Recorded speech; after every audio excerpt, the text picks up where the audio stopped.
Okay. Well, thank you for being here today. My name is Meg Natter. The microphone is not to project, it's to record. So so you might not hear me amplified, so it's okay. Anyway, today's session is still hosted by the CPC Behavioral Healthcare Organization, and the focus today is a little bit on mental health first aid. Some of you may have heard of that program. Danielle's going to tell you a little bit about it, just a teaser, and then we're going to kind of move into, unfortunately, a sad topic that we have to deal with, and it's depression and suicide among our students. So I guess I will just hand it off to Danielle. Oh, well, let me introduce just a few other people before I get to Danielle. Ernest Overson is here, so in case we have questions about disability services. Steve Curto's here from counseling. Kathy Good is here from counseling. Don Igro is here from counseling. So we've got lots of local folks. Yay, come on, Sylvina's here. She's our bilingual social worker here twice a week. All right, thank you. And there may be some others floating in. So again, I know there aren't a lot of faculty here, which is fine. You know, Thursdays, there's a lot going on, and it is being recorded. So if you think this is worthwhile, make sure to tell your colleagues that they can sign up for the next two. There's one October 30th on anxiety and stress and trauma in our students, and the November 13th one is on substance use disorders. So two more to go. All of them are being recorded, and what I'm doing right now, I'm collecting materials, so handouts from all of these, the recordings, they'll be in Canvas shells just for faculty. So we're getting there, but I'm working with the TLC on that. I think that's it, so I'm going to stop talking, and here is Danielle Gasperini with her presentation. Thanks for being here, Danielle. Thanks. Hello, everyone. My name is Danielle. I work for CPC Behavioral Healthcare. I've been there 10 years for this stretch, and before that I was about 5 years, about, I don't know, maybe 15 years ago or so. So right now I am the division director of the children's programs, but I also am the lead trainer for mental health first aid. And so when I was asked to do this presentation, I thought, what's the best way to kind of talk about how we can keep your students safe in the least amount of time that you can take it away and know what to do. So I thought to give you a taste of mental health first aid would probably be the easiest way to go about this presentation. So if you were to take a full-length mental health first aid class, it would be 8 hours. It could be an 8-hour day or 2 4-hour days, but it's a pretty long class course. But I really think it's worth it, because what happens during that course is that you actually get to practice scenarios. So if you were to have a scenario happen, you could then have some practice in what to do and how to kind of go about helping that student, or even that family member or that neighbor or that friend that's in your life that's having some difficulty. So if you get the opportunity to take mental health first aid, I highly encourage it. There's 2 different courses. There's one that's the adult, and then there's one that's the youth. And Lady Gaga actually has been pushing a new mental health first aid program, which is for students. And there's about 8 high schools across the country that are now trialing this mental health first aid for students. So it's pretty exciting. I get, the feedback, about once a week I get a nice email telling me how that's going, and it's pretty exciting to empower the students to help each other. Danielle, can I interrupt you for a minute? If any of you are interested in this, please let me know, because I think we're going to have Linda DeButts send out a survey to all employees to see who would like to have this mental health first aid, because Danielle is a trainer. CPC trains people to do this, so that might be another partnership perhaps in the spring that we could arrange. So let me know at the end of this, or send me an email if you are interested in that training. 8 hours, you said? 8 hours. So if you are interested, let me know, and I'm going to see if HR can send out a notice to everyone to see who else might want it, just as an option. Thank you. Yeah, sure, no problem.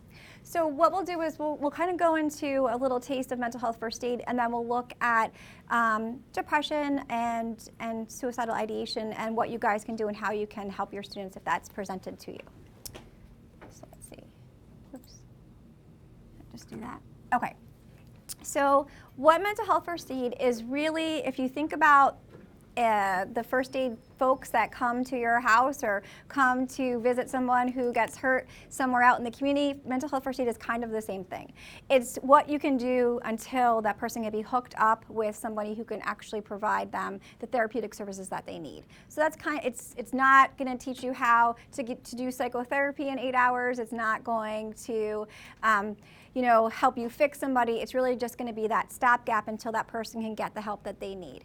And to reassure you, and knowing that you're doing the right thing, you're not doing harm when you encounter that person that needs help. Okay. So why mental health first aid? Mental health problems are pretty common. I'm sure if you think about people you know in your life, family members or friends, you can probably name a couple people who have some mental health challenges, if not even ourselves. So it's out there, but there is still stigma attached to mental health issues, and some people don't like to seek out help for those issues or problems or concerns. They don't know where to go for help, they don't know how to go for help, and they're afraid that if they do, that it's going to expose them to criticism by others. And so what mental health first aid is looking to do is to stop that negative cycle so that people seek out help. Let's see.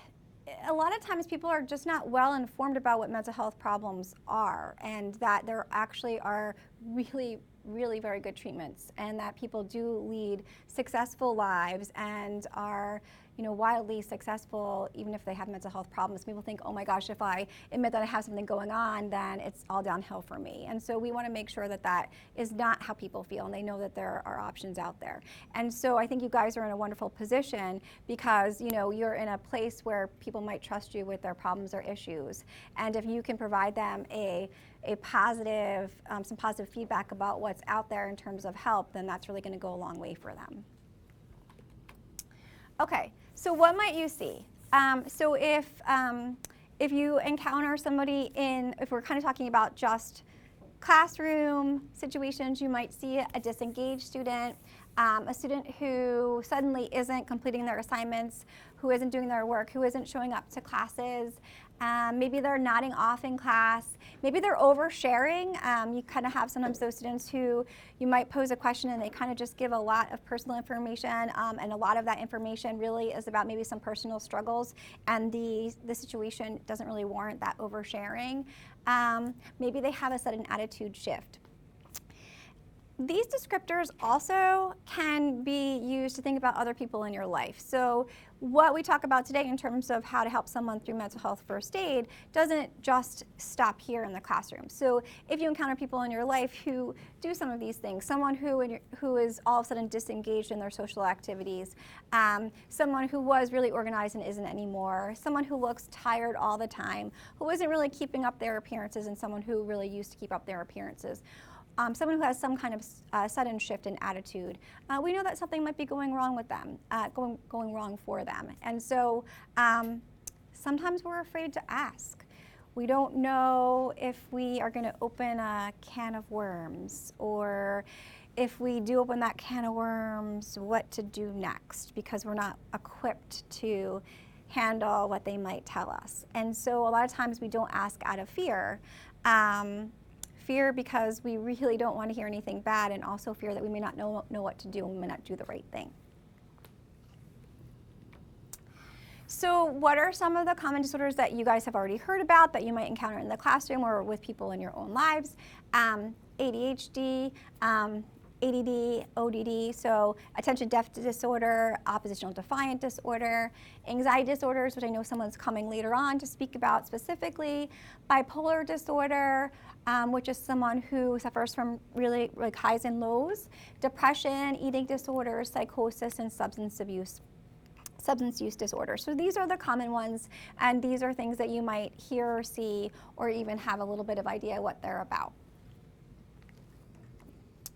So I put this up here. I know that there are students that come here to Brookdale that aren't adolescents, but I know that there are quite a number of students who are, that upper adolescent age. And so there's two mental health first aids that I told you about. One was youth and one was adult. So what I really like about the youth one is if you look at adolescent behavior, it actually mimics like what someone might think is mental illness, right? Because think about any adolescents you know in your life or your own adolescence. There's extreme mood swings, you sleep a lot, you may not shower so much, little kind of things seem to be like huge issues or problems. So sometimes it's hard to tell if someone is truly an adolescent or suffering from, mental illness. But the reason why I wanted to bring up this slide is because you do have some students who are, at the kind of moving through adolescence. They're at the top of the adolescence, age range. But we do know now that our kids really aren't maturing until later on in their 20s. And I think that some of these things, some of our kids are late bloomers, right? And so they still might be kind of going through some of this stuff even as they're entering college. So it's important to kind of look at that so that we can kind of tease out the difference between maybe someone who's maturing through adolescence, becoming a young adult, or also suffering from some type of mental illness. So we know in adolescence there's lots of physical changes that happen, and there's lots of mental changes that happen too. And that's really what I wanted to draw more of the attention to. Because, as you know, starting college, being in college, there's lots of things you're being asked to do that maybe you didn't have to do before. Or even if you're an adult who's returning to school, there's a lot more responsibility that you have to juggle. So, but if we're thinking about those younger folks, they have to manage a lot more on their own that maybe they didn't have to manage before. There's a lot of abstract thinking skills that maybe they didn't really have to handle, and now that they do. So, and they're also developing their own beliefs. There's a lot of it, they're going to be exposed to a lot of different opinions and thinking, and they have to figure out what they're going to keep as their own, and those values might be really different from the house that they came from. And what kind of dilemma does that cause when their new beliefs might differ from where they came from, and how are they going to deal with that? Are they going to, go home and have these, conversations that, butt heads constantly, or the people in their home, are they willing to listen to different opinions, or, is that going to cause more stress for the student? But they're finding themselves, and so this can be a really difficult process. So we know that the typical adolescent also has lots of emotional changes. They feel things more intensely. I don't think that those younger college students that are coming to you are necessarily feeling things more intensely. I think that kind of lasts probably into the 20s, where things seem to be the impact seems to be so great, even if it doesn't seem like it matters to us as much. And there's also some risk-taking and impulsive behavior we see in those young college students too. Social changes, we know that they're going to be experimenting a lot. They're going to be trying to manage romantic relationships. There's a lot more freedom in their life. They don't have a guidance counselor who's hovering over them. No one's looking at their power school to see what their grades are. So we know those are challenges as well. Stuff you guys already know, I'm sure. Most youth will pass through adolescence and go through young adulthood and be very resilient, even though, if you remember back to your own adolescence, gosh, how many people would like to go back there? No one ever says yes. So I think that speaks to a lot, that no one ever says they'd like to return. But nonetheless, we know that most kids will go through there. They'll mature, they'll thrive, and all of those struggles they had will actually lead them to be more competent young adults and adults. But sometimes kids will struggle with depression. And so there are lots of different signs and symptoms of depression. And I want to kind of talk about those now, just so we can kind of get out in the open what you guys think might be signs and symptoms of depression. So I would love a volunteer, because I do not really have great handwriting.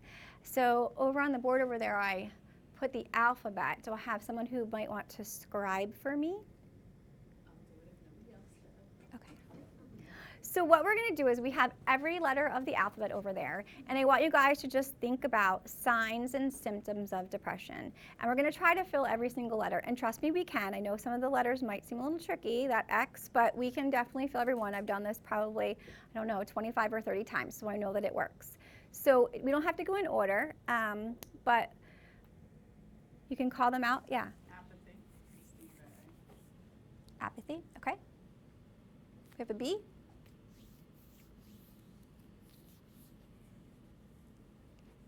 I'm just thinking sad. Blue is the only thing I can think of. Bored. Bored, blue. C.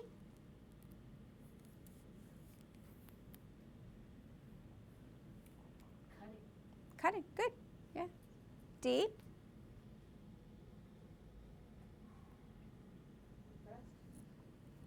Depressed? What? No. Okay. Depressed? Yeah, that's fine. That works. E? Exhausted. Exhausted. That's a good one, yeah. F?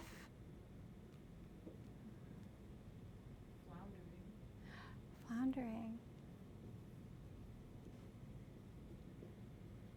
G?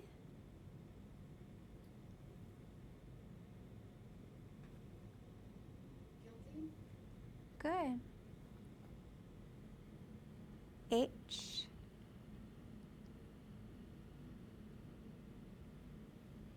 Hopeless. Hopeless. I? Isolated. Great. Isolated. J?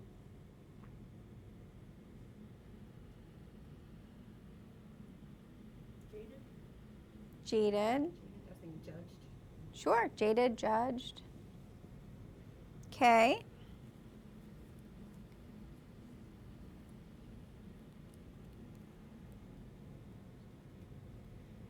We can skip it and go back if you guys want to think about K. Okay, L? Lost. Some people say lethargic. It's interesting, the word lazy comes to mind, but it's not lazy. Mm-hmm. That's the perception. But that's the perception, right? Exactly. M? Moody. Okay, moody. N?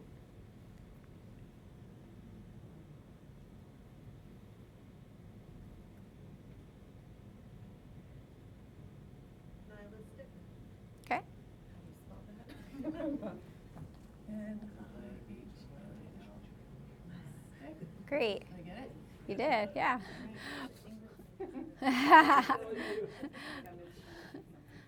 O?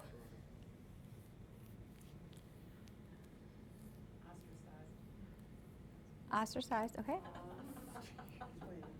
Challenging you now. Did I get it? P? There's an A in there. P? Panicked? Is that what?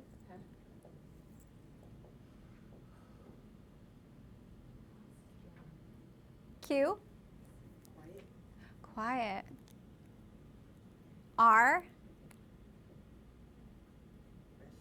Restless, good. S? Sleepy. T?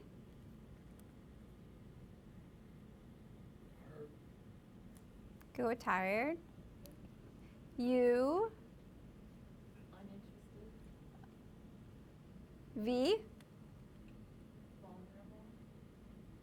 You guys are good at this. W? Withdrawn. Remember, we need K. X? And you can be creative.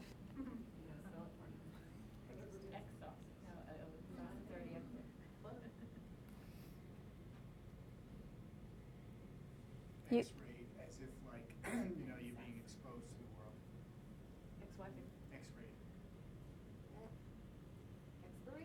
X-rayed. X-rayed. X-ray machine. Oh, X-ray. Yeah. Y?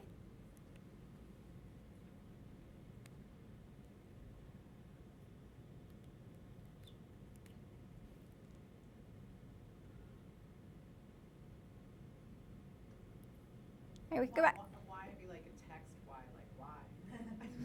No, we can be creative. You can say, yeah, like, why do I feel like this? Or why me, right? Why me? Z?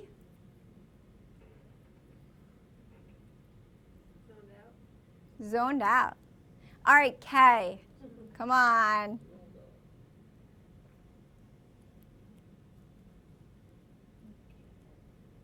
Kicked around. Kicked around. Okay. All right. Great. Thank you. Okay.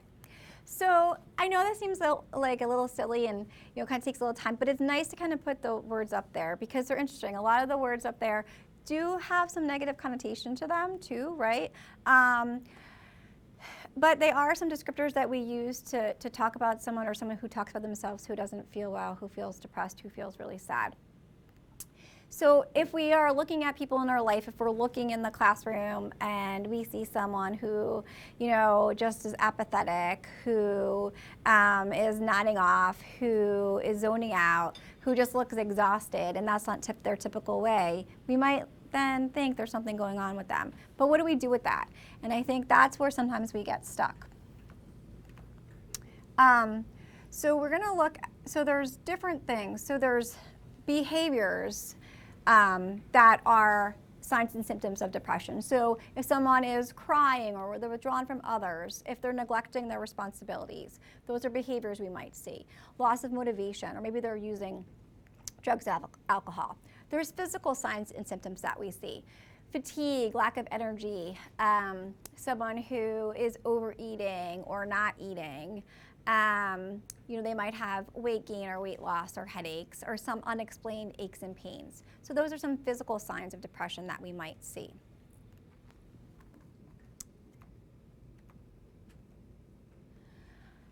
So some psychological signs, we might see sadness, anxiety, guilt. We had that one up on the board.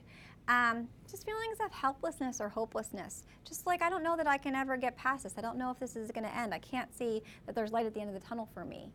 Maybe there's some self-criticism or blame. Maybe they seem overly pessimistic. Maybe they're just indecisive, that they're in such a place where they just can't even make simple decisions, like what to have for lunch, or, just really things that kind of we just maybe pick on the fly. They might think of everything in a negative light, and they also might have some thoughts of death or suicide. So anybody know Kevin Hines? We not personally know him, but know of him.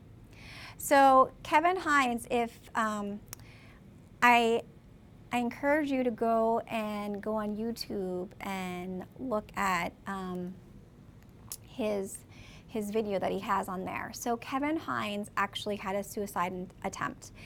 He jumped off the Golden Gate Bridge, and he's one of only 34 people who ever survived that jump. In the full mental health first aid class, we see a lot of clips from Kevin Hines. It's a really powerful video to watch, and I have seen it over 20-something times, and every time it still kind of brings a pretty decent emotional reaction in me. One of the takeaways, if there's any one takeaway you have to take away, is the morning that he decided to take his life, he had made a pact with himself. He had to take a bus to the Golden Gate Bridge from his home. And he had decided when he was sitting on that bus, and he was crying. No one on that bus asked him why he was crying or why he was so distressed. But he had made a pact to himself that if anyone had asked him what was wrong or what was going on with him, or if he was having thoughts of death, that he wouldn't do it. If one person just asked. Nobody asked that direct question. In fact, and not to ruin the video for you, when he got to the bridge, he was at the rail and he was crying, and he describes this very beautiful woman came over, and she said, "Excuse me, would you take my picture with the backdrop of the bridge?" And she saw that he was, just beyond tears and just completely distressed, and didn't ask what was the matter. And he said, "Sure, I'll take your picture." He said to himself, "I think that'll be the last nice thing that I do before I die." And he took her picture, handed her, the phone or the camera back, and then he proceeded to jump. So I think it's a really powerful message. One of the I guess the urban legends is if we ask someone if they have thoughts of dying, if they're thinking about hurting themselves, that we're going to put the thought in their head. And that's not true at all. We never put the thought in their head by asking. In fact, if they're already thinking about it and we're asking them, we're actually kind of giving them a little bit of relief, because now we've given them the opportunity to actually talk about it. So if you ever get into that position where you feel like you have to ask somebody, and you're not really sure that you might be putting a thought in their head, think back to Kevin Hines and what he had said, that if someone just had asked, he wouldn't have actually made that attempt. Like when he hit the water, he didn't die, and then they were seals, I believe, right? And he said, "Oh great, now I'm gonna get devoured by a shark." So he's a remarkable guy. If you haven't seen it, I just encourage you to watch it. It's really powerful. But yeah, he had immediate regret as soon as he had let go. Yeah. So that brings us to the mental health first aid action plan. So like I had said in the beginning, we don't have a lot of time today, and so I want to be able to leave you with something that you could utilize if someone came to you or you noticed somebody in your life that was suffering from depression or you think may have suicidal thoughts, and what you could actually do to help them. So Algae is actually a koala bear. It's the mascot of mental health first aid. Usually I bring around the cute little stuffed animal and throw it around and make you guys kind of, memorize the algae, but we're not going to do that today. Instead, we're just going to kind of go over what the acronym is. So the A in algae is assess for risk of suicide or harm. And I have slides to break down each of these. The L is listen non-judgmentally. The G is give reassurance and information. You don't have to write these down because I actually have a handout that you guys can just have it in front of you. E is encourage appropriate professional help. And the second E is encourage self-help and other strategies.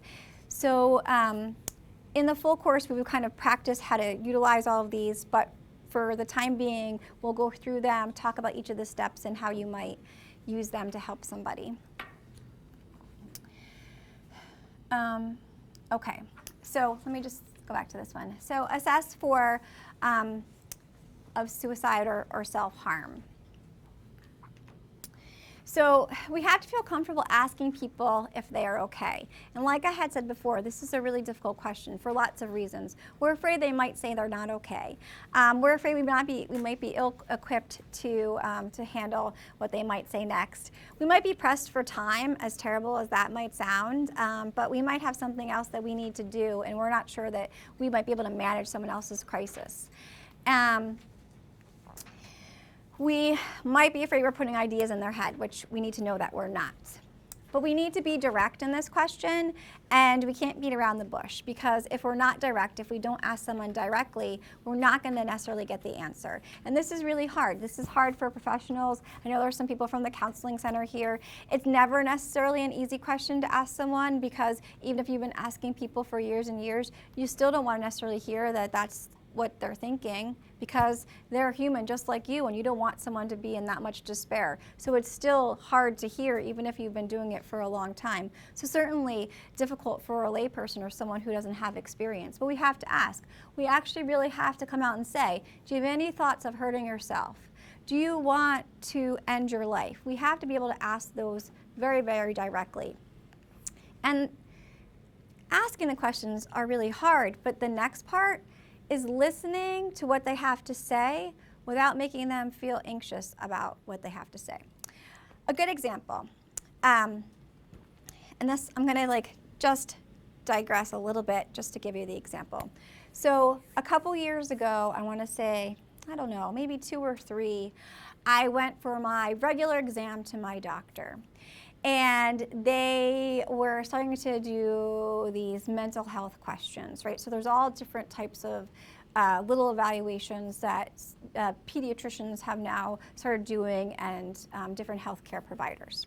And so when I was sitting there for my little annual test, the nurse comes in and she takes my blood pressure and, my pulse and all that kind of stuff. And then she says, listen, I have some questions that I want to ask you.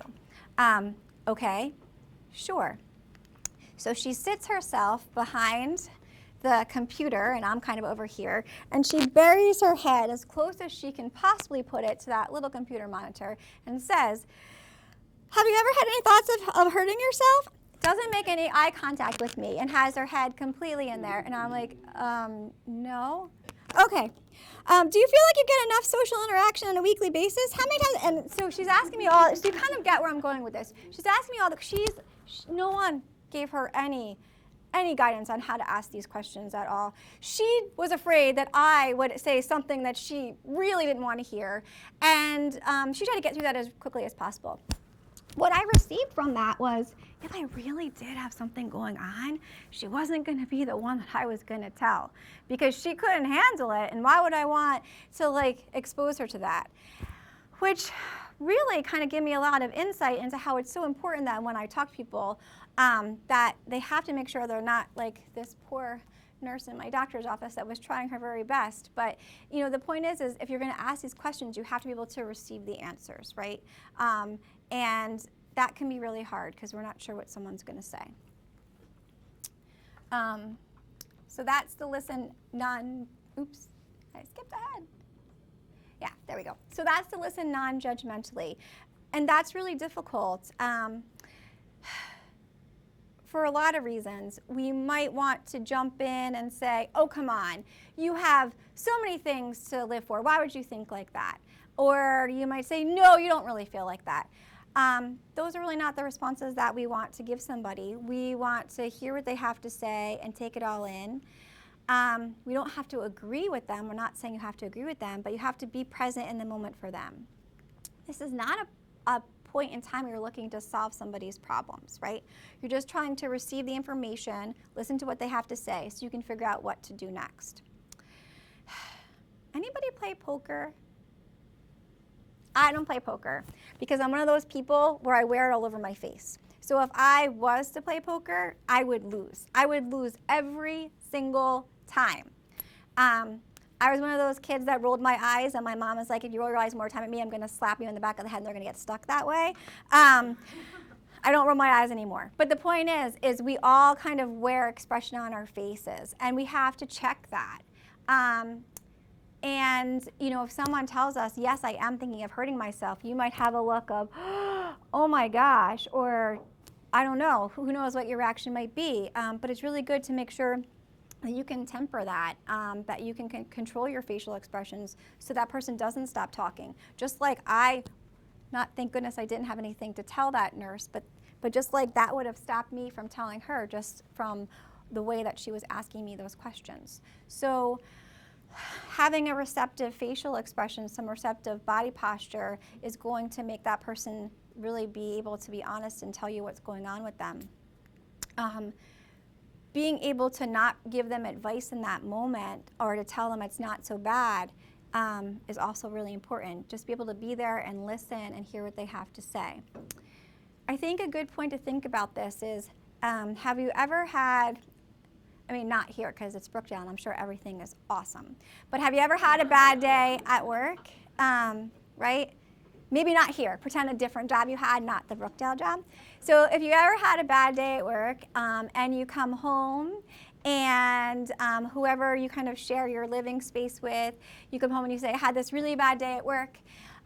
It just stunk because blah, blah, blah, blah, blah, and you kind of go through all the reasons why the day stunk, and they start jumping into problem solving with you, like, well, just quit that darn job. Who needs that job anyway? You always complain about it. Or, you know what, like, go tell that person off. Just tell them the way you feel and, you know, whatever.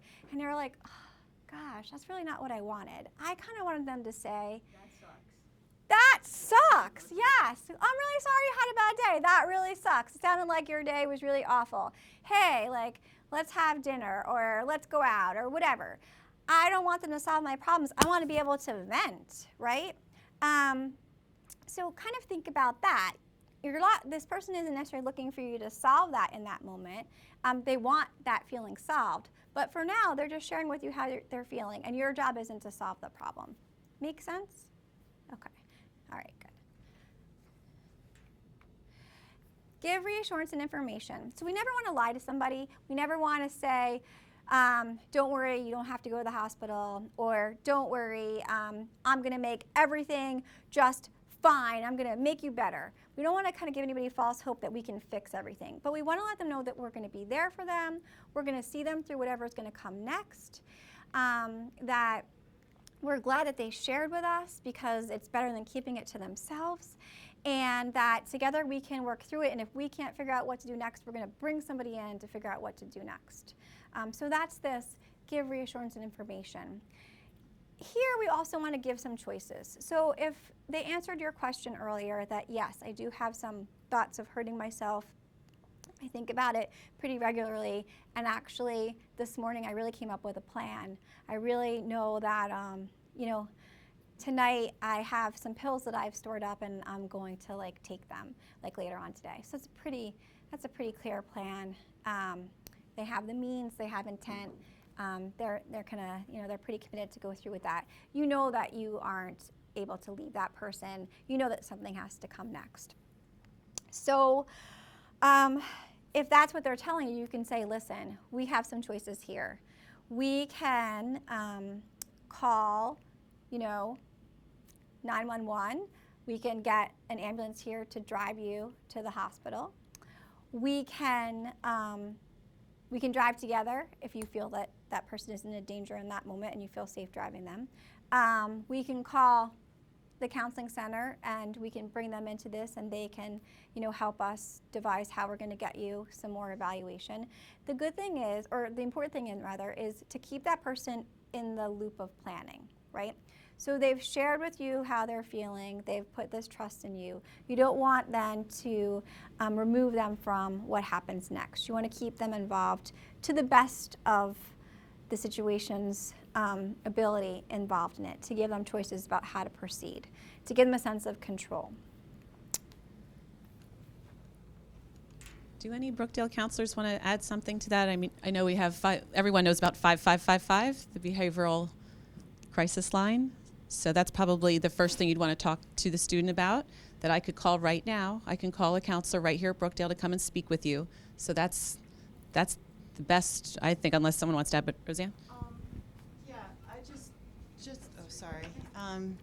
just to be clear, when a situation like this arises, say during office hours, while I will definitely and have framed it in terms of choices, in that moment, legally, morally, ethically, there is no choice. There's me calling counseling, and if not, then the police. I just want to be, I mean, Right. You know what I mean? I definitely have done I will be there with you, the whole situation, but I'm just, yeah, go ahead. Yeah, I would affirm what Roseanne said, that this level of training is important. We've gone through it before as well. It's a shared community responsibility to reach out, to be able to say the basic lead-in questions, often like that woman on the bridge, are you okay? And then you can get into some of this other stuff. You make that connection. But Roseanne is right. All of our responsibility here, there's layered professional response capacity within the college. And I think ultimately for instructional faculty, who are most of you here today, you really need to reach out to the people who are assigned, in this college's structure to deliver those services and make the next level of decision making. I would caution, and I've had to deal with this over the years in the past, Danielle, I would never, and I had to caution or actually correct certain faculty members over the years who thought they could drive somebody to the hospital who's upset. The minute you get in the car with somebody who's at risk, how do you know you're driving at 40 miles an hour to Riverview? If they're suicidal, they're going to jump out of the car, and you have no control. So I think what you just said, Roseanne, is one big key here. You want to be receptive, and this training is, you call it CPR, mental health CPR in a sense. It's a first level of response to somebody in distress. It's a shared community responsibility. Not asking, how are you okay, and then going to engage them for help is the big problem. So engaging in proper ways, and then getting them to professionals. If, for example, and I think we're to be somewhat clear, we do have layers of professional counselors here in the institutes. Don Nigro, Kathy Good, Ellie Horgan are by training counselors. They have mental health training. They're going to be in the institutes. There's nothing wrong with connecting with one of them and saying, can you help? What's going on here? And then they can engage with the student and help you make an on-site decision as to what the next steps might be. And then it's kind of judged, what are those next steps? Is this where we have to transport somebody? Are they going to be engaged with more? Let's say if they're not available, 5555 number is always there. And there are about 4 or 5 of us now where that number rings on our desks. So Nicole DeSantis is here. She's a licensed professional counselor. It rings on her desk. Jeffrey Singh is one of our Monmouth University interns, and it'll ring on the desk of the room he's using. We have people upstairs in car. Jenna Rinaldi, it rings on her desk.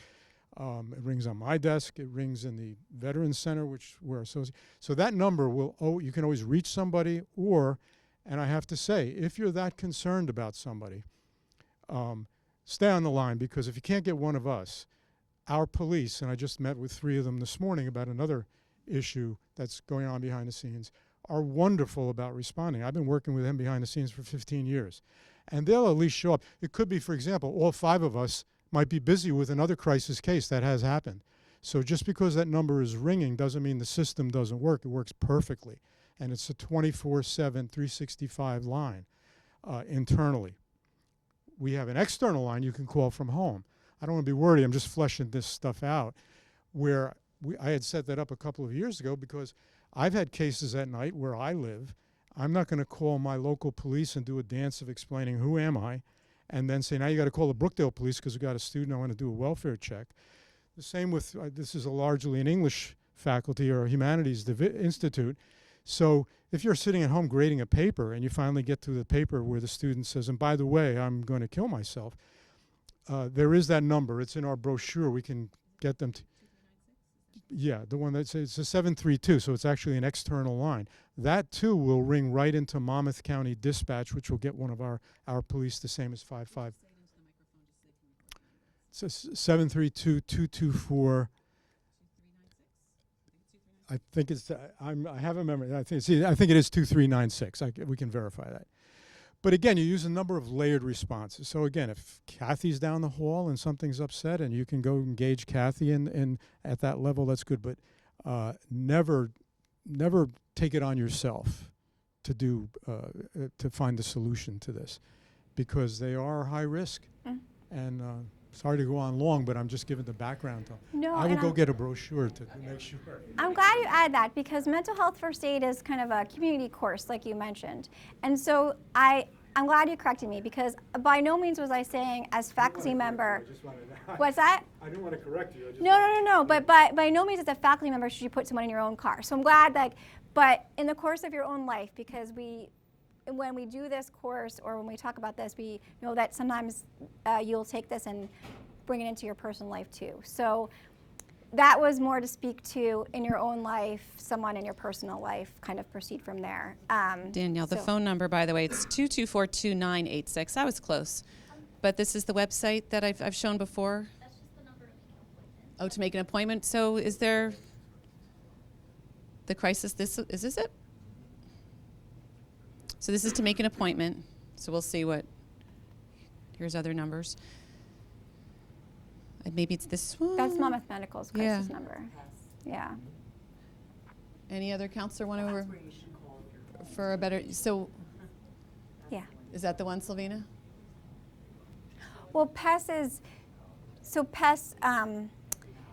will do wellness checks, so you could call and have someone have a wellness check come out, or you can call and say you're coming and someone's being brought in. That's the PES's number. I'm like, there's no bad number. I mean, they're all helpful. I'm just trying to find the best number. Yeah, So, I mean, okay. if you call, Is that that hotline number? I'm looking. 6023? Where are you looking, Alex? In the red, in the second column at the top. Kind of a problem that we can't find it. 732-780.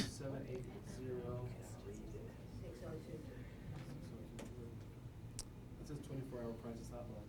Yep. It just seems that that's outside of Brookdale, though. Oh, okay. Yeah. I see. Right.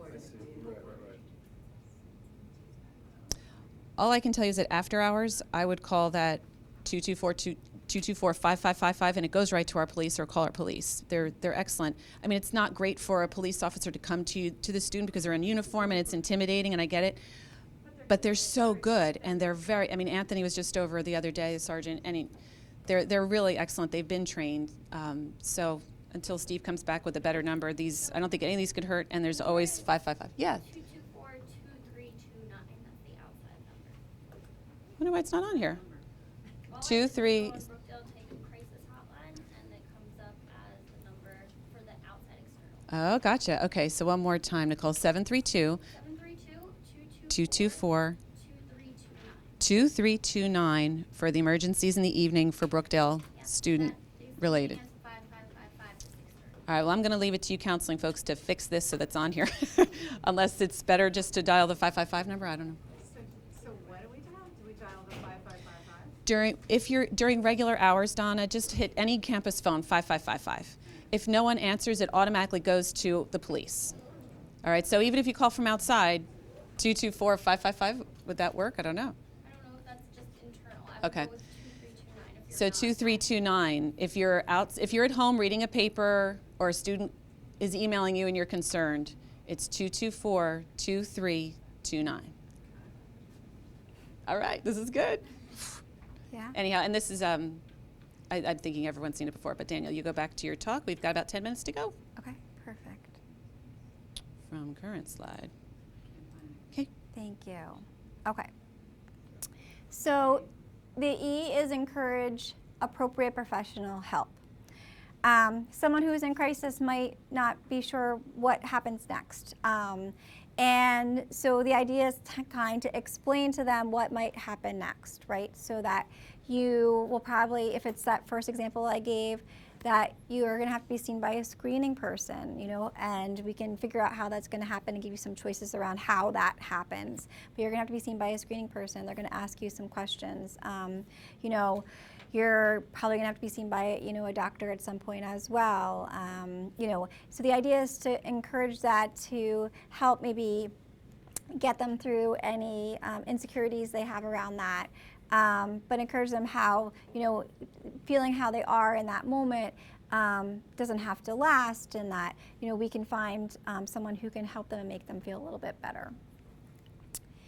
And encourage self-help and other support strategies. So this is more for those like low-level kind of issues. Someone comes to you and they're just feeling a little anxious or something like that. We can encourage them to there might be some support groups on campus that are around. I don't know what you might have or not have. Okay. Not much. Okay. Not so, much. Okay. Schools that have dorms and residential facilities, they seem to have a lot more than we do, that's for sure. I don't think we have anything. I mean, we have tons of clubs, but nothing's, what kind of? I don't know, sometimes there's like yoga for like, Oh, okay. or Like mental health and. Yeah, like meditation groups, like to help like relieve stress. Or it maybe doesn't be here on site that there are those things, but that you can encourage in the community for someone to seek out. Yeah. Yeah, we do have those in, Go ahead, I'll repeat it. Go ahead, Kathy. among our, the counselors that are assigned to the institutes. Okay. So it would be Don Nigro, it would be Ellie Horgan and myself, and we do offer stress management workshops, and I offer a workshop on tapping for anxiety and test anxiety, a math anxiety. We do have those kinds of workshops for students. Perfect. We're in the process of now getting them put up on the school calendar. That's my assignment for today. Right, so encouraging the students to use those types of resources that might be here on campus, but even if there's other things that in the community that they might have access to encourage those things, that there's some self-help things. Obviously not for that high-level problem that we talked about earlier, but for some low-level issues or concerns, just to encourage them to use some self-help strategies. Okay. So recovery from mental illness is a process in which people are able to live, work, learn, and participate fully in their communities, where folks can live productive lives, where they can live up to their potential. For others, recovery implies the reduction or complete remission even of symptoms.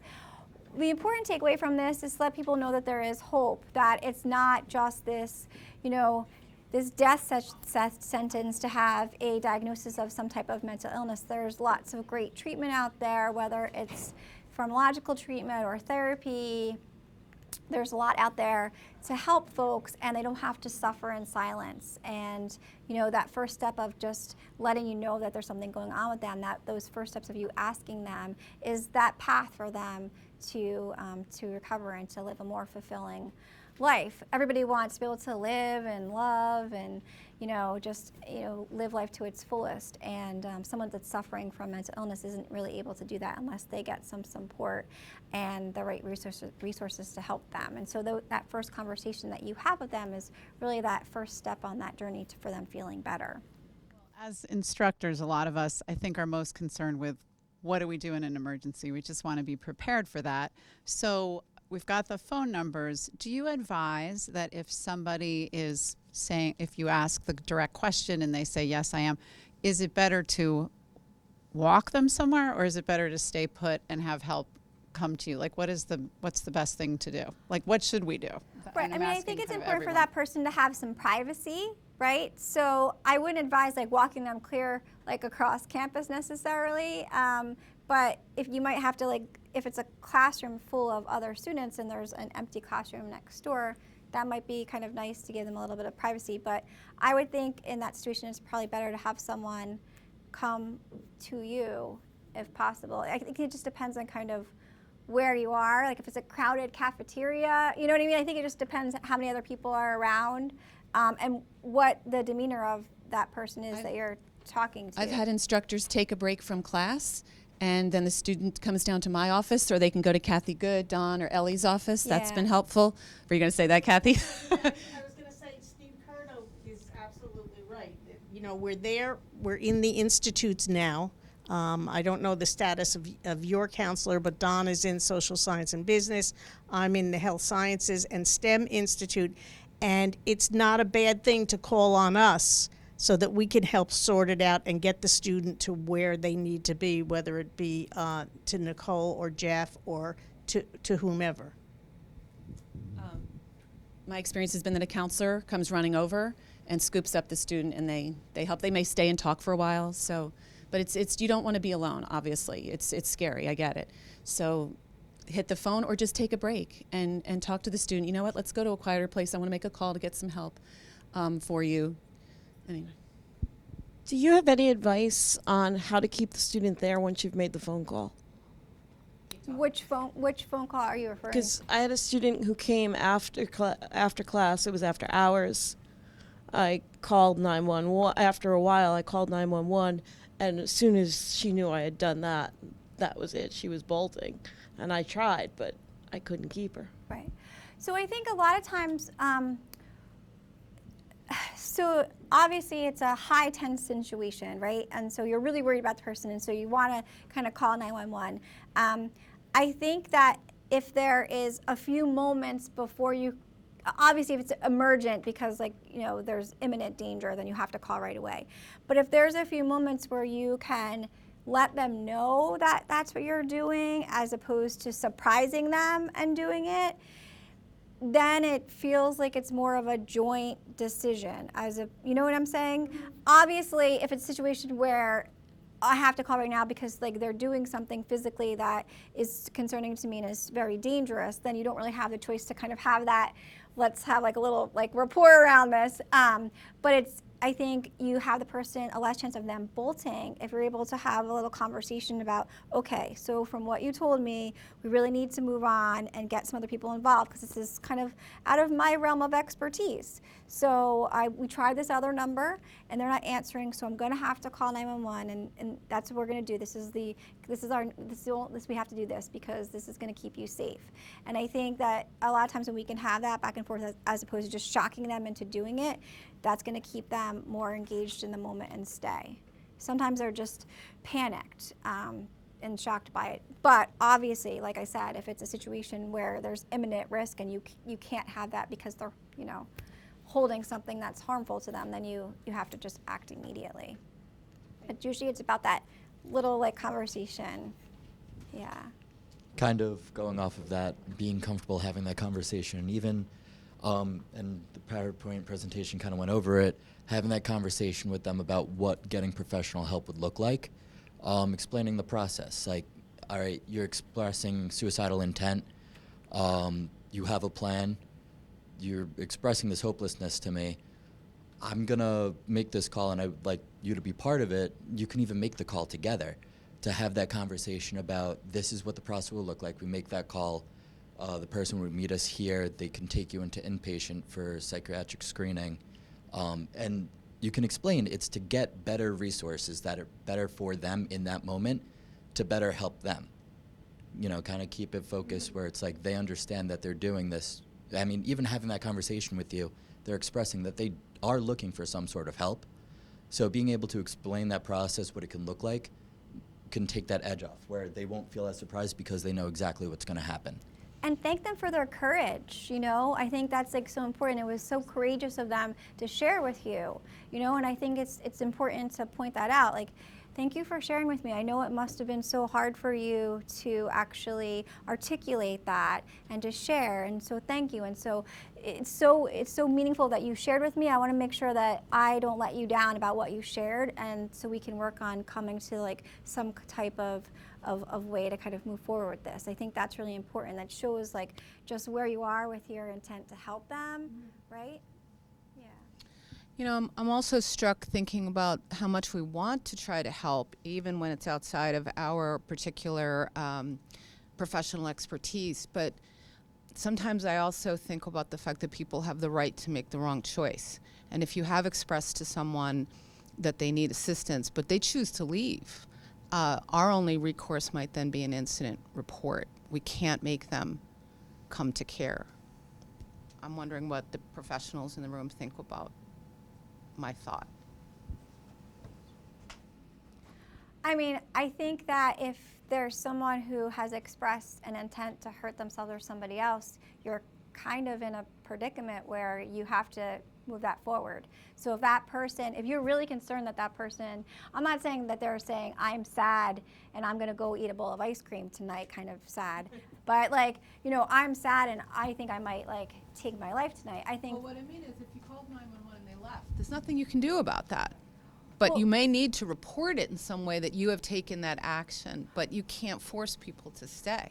Right. So yes, I didn't realize you meant call. Yes. So then you can tell 911 like when they, you know, that you can call them back and say they left and they went in this direction. But I think like, yeah, you can't necessarily. You might not be able to physically hold somebody down necessarily, right? But there is an obligation to follow through and make sure that you can help those emergency services get to them as best as you can, based on what you're able to do. I don't know what the policy here, like where it ends in terms of, but I would say I would go to whatever extent I could to make sure that the authorities had all the information possible to find that person. If I know what kind of car they had, I would probably follow them, you know, like from afar, like to keep an eye on them. So when the, you know, the police did arrive, I could say, you know, they went in this direction. They're about 100 yards that way. I would probably go. That's me. I would probably go that far to try to ensure their safety. But I don't know what kind of policy. No, I would just reinforce everything Danielle said. That's she's really describing it. I think for our protocols here, for our process, one main message, along with the important one Danielle's delivering about engaging and how to do that, and then we have an obligation to follow up, is that you should go away reassured that you will get a response, and you can always get a response. If the person leaves the scene, then filing a report is absolutely important because we can then follow up. Again, I just met this morning with police following up on a case. The tricky part is, and in the past, and I've been here too many years to count, often folks wanted us to come, quote, out of the blue. And like I saw this student and they look upset, can't you just reach out to them? And what Kathy and everybody was saying was, no, because it does violate, they have a right to self-determination. They have a right to say, I don't want counseling help. And they have a right to their privacy. And we violate that. So the two pieces of this are, one, if you don't engage in the proper ways that Danielle outlined and try to follow up as best you can, we're all at risk. Two, if you engage in the wrong way, we're at risk. So the point is to reach out to the professionals, and we have, again, the layered professionals that are accessible and phone numbers.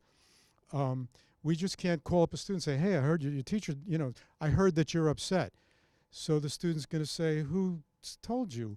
A little bird? And we can say no, and they're going to say, well, how did you find out? And what else did they say about me? We would all feel the same way if somebody's talking about our private issues, not knowing how that information got. So you have to engage, and then you have okay. So Roseanne, you got one more question. So Danielle has her business card up there. If you have more questions, I'm sure she'll take a call or an email from anyone here. Roseanne, last question, because there is a class coming in. I know you have lots of classes. I've not had the student who's bolted, but I've had the student who has told me, please don't report this.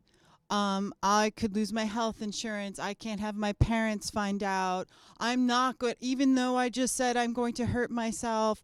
Oh, I'm not going to hurt myself. Please, can we, and so in listening to this, obviously I said, no, we have to call.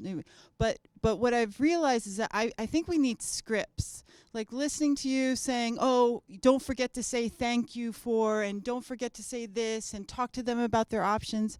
I really do think that in those moments when we're trying to, monitor our responses and give eye contact and all those things, we need scripts. And this is, I think, a really great first step towards that. But I would love like a script, really like a performative scenario-based script. You can definitely stay, but I'm going to wrap up the program now. So thank you all for coming. Please, thanks Danielle for her time.